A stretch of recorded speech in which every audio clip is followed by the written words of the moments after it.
you can improve your relationships. And I think you're going to find that. And we're going to start it right now. Do you want to improve your relationships?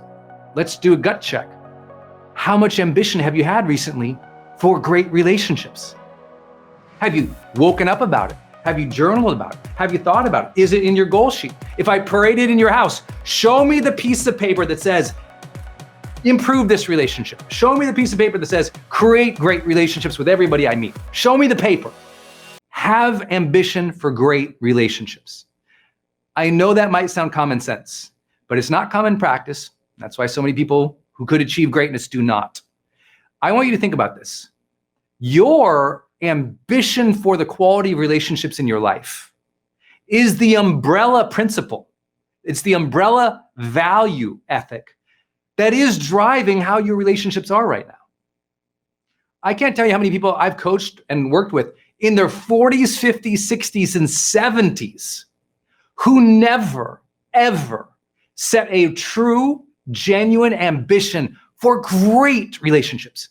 Relationships that were vibrant, relationships that were deep, that had depth to them, relationships that made them feel engaged, happy, joyous, fulfilled.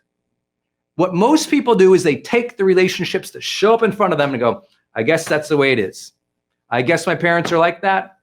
Why have any ambition for anything better? They're never going to change. They start dating or they get married and they go, well, I guess it is what it is. I've been with her for 5 years. She's not going to change. And you get this idea that people don't change. And what you do is your ambition keeps falling. And you allow your dream, your desire, your ambition for great relationships to continually get knocked down every time someone doesn't understand you.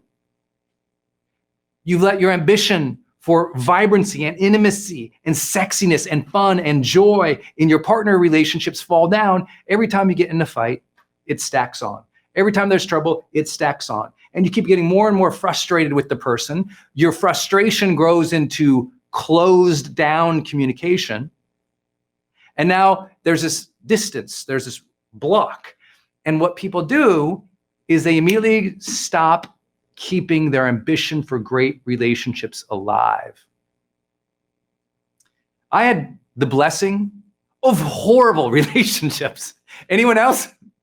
I mean, I had terrible relationships, just awful, just the worst, terrible relationships when I was a young man, right? Just came up like I had just terrible relationships. I grew up in a town where everybody beat me up.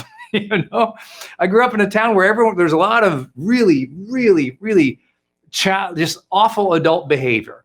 Grew up in a place where there wasn't a lot of good communication. My first relationships with people I dated were just horrible judgment, just off, just like negativity and just, huge demonstrations of anger. And it was just like, whoa. And the blessing was, sometimes we need a change. For me, it was I got a knock in the head with my car accident and made me realize, actually, I don't like that. I want phenomenal relationships. I want phenomenal relationships with everybody around me. And so how many of you ever had that ambition before? And maybe you picked up a book like How to Win Friends and Influence People, right? or How to Talk So People Listen, or How to, argue and win every time, or you picked up these books and you're like, oh, I need to learn how to share and communicate. Well, that was me. I was that dork. My whole life, when I struggle with something, I go to books and I just start reading on things. And one of the blessings was I read about these people who had great relationships. And I never had that, but I kept my ambition. Here's the hardest thing to ask anyone to do in this particular year. Raise your ambition for your relationships. Especially now. Some of you have been shut in with your family for so long because of the pandemic that you're just like, we're trying to survive. And you're trying to blunt out the difficulty by just turning on the TV all the time or handing over devices all the time. And the ambition to have great relationships with the kids, with the spouse, with everybody else has kind of faded into, I'm just going to survive. But I'm here to warn you as your coach that I'm just going to survive in this relationship, just trying to get through the days with this family. That ambition is lower than your potential. that ambition is hurting your intentions. That low ambition, not to have something great, is cheating you from fulfilling the destiny you were probably meant to have, but would require great relationships.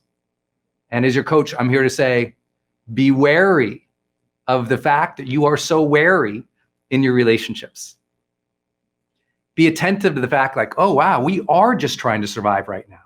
Because that's a slippery slope, isn't it? How many know that? Like when you just try to survive, imagine you run a business, right? You're a CEO, you're an entrepreneur, you're running your business.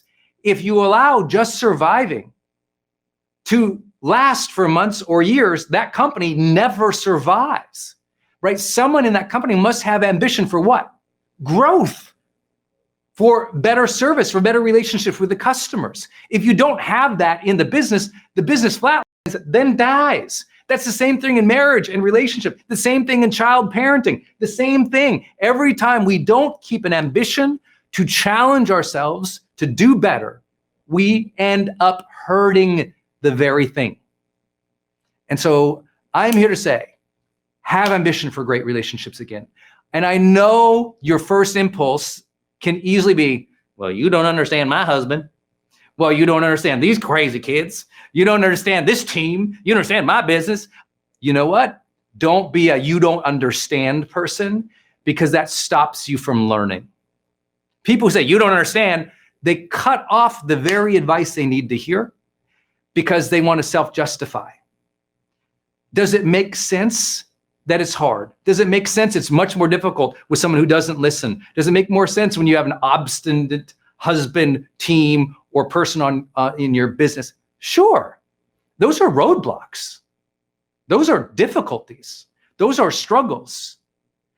But just because it's hard doesn't mean it's impossible to improve. Just because it's hard doesn't mean it's impossible to improve. You can improve your relationships. And I think you're going to find that. And we're going to start it right now. Do you want to improve your relationships? Let's do a gut check. How much ambition have you had recently for great relationships? Have you woken up about it? Have you journaled about it? Have you thought about it? Is it in your goal sheet? If I parade it in your house, show me the piece of paper that says, improve this relationship. Show me the piece of paper that says, create great relationships with everybody I meet. Show me the paper. Show me how often that piece of paper got journaled on. Show me how often you wrote that down. And then we can have a conversation that I don't understand, right? So let's start with, have you had the ambition? And if not, let's reignite that today. Let's reignite your desire for deep, compelling, beautiful, awesome, fulfilling, intimate, zesty, fun relationships again. You can have them. And if you stopped yourself from believing that, it only means you disengage from the skill set. You just disengage from the development here.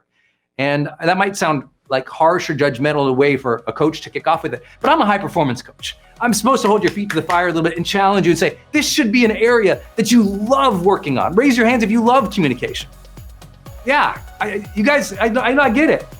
This is a great and a fun and a fulfilling and a great place to focus. So please, let's up-level our ambition together, my friend.